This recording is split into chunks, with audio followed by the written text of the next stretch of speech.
Ay buang ka.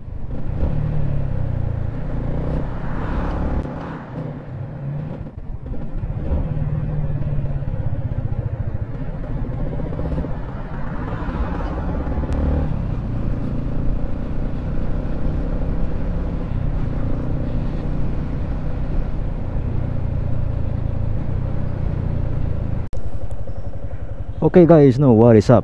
Maayong gabi sa tanan. Alas 6 na sa gabi And then andito po tayo, no, sa may somewhere sa may San Fran, sa Agusan del Sur. And this is the part 2 of our Sniper 155 na customized projector headlight conversion kit.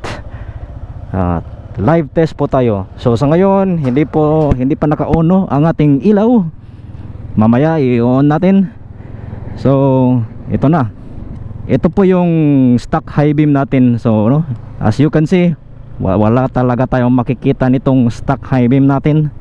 So activate natin ang ating projector pack. Ito na po yung kulay dilaw. Napakalakas ng kulay dilaw, men. Kitang kita ang buong kalsada. At saka ito po yung white. Oh yan, malakas din ang white natin. And then ito din yung warm white. Oh, pati warm white napakalakas, men. Napakalakas niya. So kitang kita ang kaluluwan pag ganito yung ilaw ninyo. At saka yung kagandahan dito, sa left side ng ng ilaw is mababa siya. Tapos yung sa right side pataas. At saka may purpose yan kung bakit mababa yung left side, para hindi sulaw, no, sa mga kasalubong natin na mga motorista. Napakalakas. Di mo na kailangan ng mini driving light. Oh yeah, shoutout po sa iyo, Kalikutista Vlog. At saka kay Ultimo Works na nag-wiring pa dito sa ating headlight conversion kit ni Kalikutista Vlog, para ma-make sure na goods to goods po ang ating ilaw at walang problema, no. Napakalakas ng ilaw dito, men. Na 100% good morning talaga. Sulirap kalimutaw.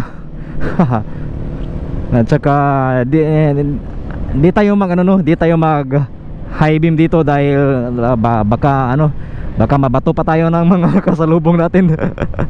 Pero pag may naka high beam na ayaw mag low beam, makakita talaga sila ng ng good morning na ilaw. Oh. Yung mga ayaw mag low beam dyan, good luck sa inyo. Oh, di ba? So napakalakas ng ilaw.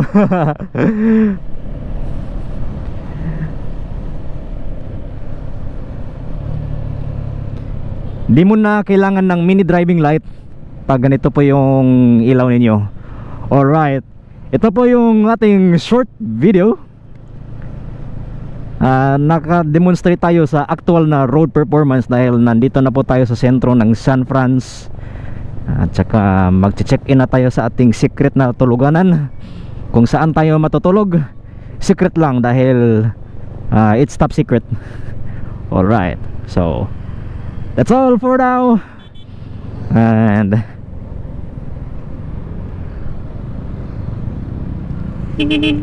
shalom. Bye bye.